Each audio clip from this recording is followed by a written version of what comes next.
Welcome to Algebra 1 Honors. This is lesson 3-5, solving equations with variables on both sides. Okay? Here's our first example. We have an equation where we have 3 snakes on this side and 2 snakes plus 15 points or pounds or whatever on this side. Right? So our objective is to collect all of our variables together, because ultimately we can only solve an equation with one variable in it. Okay, and we want to end up with that one variable on one side or the other of the equation with a 1 in front of it. Okay? You'll see when we get to much more complicated equations, that's what we work towards. Even when we have 2 or 3 variables, we're trying to get down to one variable, because that's really all we can solve for at a time. All right, so I have 3 snakes over here and 2 snakes over here. Okay. Without unbalancing the teeter-totter, I can take 2 snakes away from each side, right? And that will leave me with 1 snake over here, right? You can write the 1 or not write the 1. And over here, 15. And we know what our snake card or our snake token or whatever is worth, 15. Now, let's look at this one over here. Over here we have aardvarks, right? Kind of an odd, because we have negative aardvarks over here and positive aardvarks on this side. Now, there's 2 ways to do this problem, at least. We want to collect all the aardvarks on one side together. Okay? And I don't like to work with negative numbers as much as I like positive numbers. So, although I could subtract 3 aardvarks from both sides, and that would give me no aardvarks left here, I would prefer to add 15 aardvarks to both sides. Because if I add 15 here, the positive 15 ones and the negative 15 ones disappear, they make a 0. And I add 15 over here, now I have 18 aardvarks here on one side altogether equals 27. Okay? And to find out what one aardvark is worth or how much it weighs or whatever, I have to divide both sides by 18. So I get 1 aardvark is worth 27 over 18. I can reduce that, and I can divide 9 into the top and get 3, 9 into the bottom and get 2. So 1 aardvark is worth 1.5 points or weighs 1.5 pounds or whatever you want to consider we're finding about aardvarks. Okay? All right, now let's look at a couple of other ones that look a little more complicated. Over here, what we need to do first is to distribute, because dividing both sides by 4 won't help us. All right, we're trying to get all the y's, all the yaks together. So first we're going to distribute. We have 4 yaks minus 24 equals 7 yaks. Now I have a choice to make. I can subtract 4 yaks from each side, or I can subtract 7 yaks from each side. I'm going to choose 4 because then I'll have a positive number over here. I take 4 away here, take 4 away here, I get negative 24 is equal to 3y. Divide both sides by 3, and I get negative 8 over here, and 1y over there. So in this case, the y must be a poisonous card, a yak, some kind of a bad yak, right? Because it's equal to negative 8. All right, let's look at this one right here. We have bears again. Okay? This is a really strange looking one. We want to eventually get all the b's together. Well, the first thing I'm going to do is get rid of this divide by 5. Multiply both sides by 5. All right? The 5's will cancel here. And I have 4 plus b left. Over here, 5 times b, 5 bears. Now I want to collect all the bears together. So if I take 1 bear away here and 1 bear away here, that'll leave me with a 4 here and 4 bears here. Divide both sides by 4. And I get 1 bear is worth 1 point. okay, or 1 pound or whatever. Okay?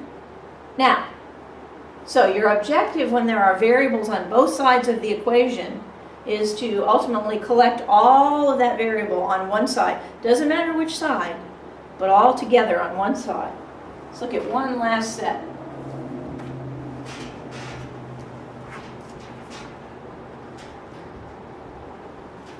Now these are two really odd problems, but I want you to see them so that you don't waste endless amounts of time when this happens to you in a problem or on a test.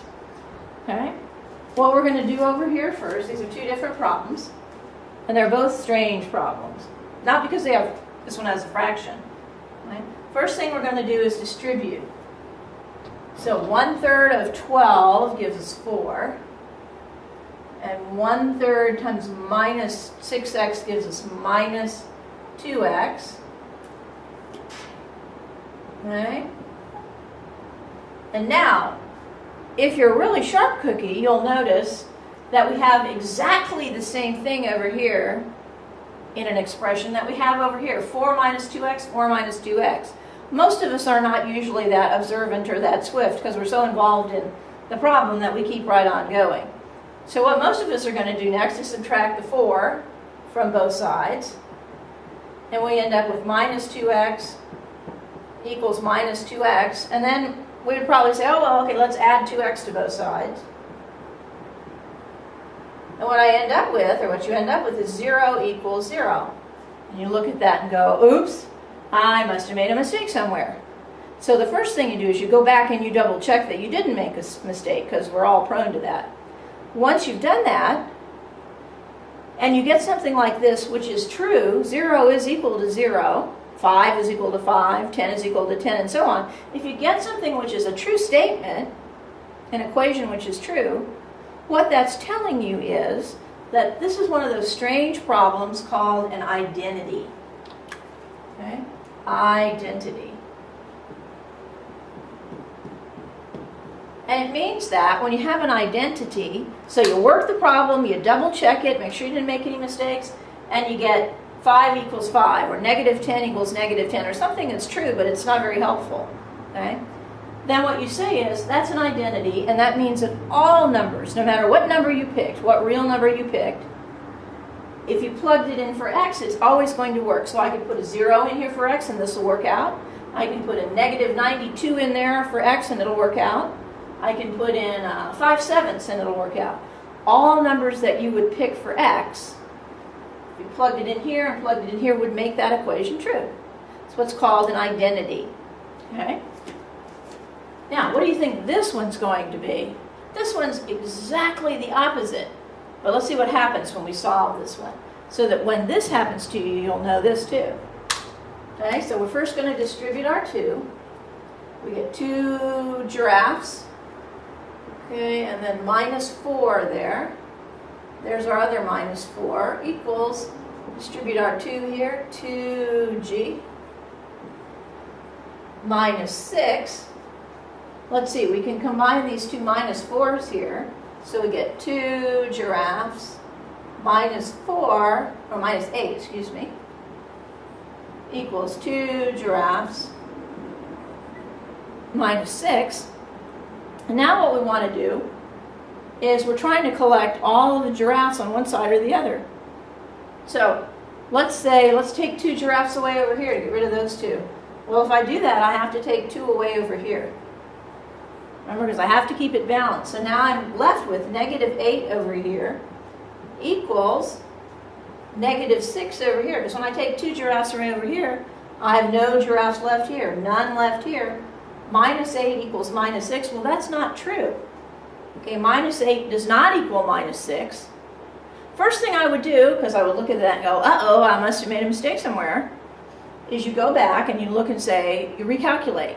Okay, you work the equation again, and if you still come up with something odd like this, okay, where you get an equation, but it isn't true, negative 8 equals negative 6, or 5 equals 32, or whatever, and it's not true, that means that there are no solutions.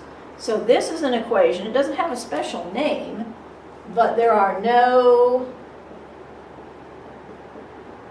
solutions. So you can either write no solutions, or you can write a 0 with a line through it. That's not a 0, that means the empty set, no answers. Has to have a line through it.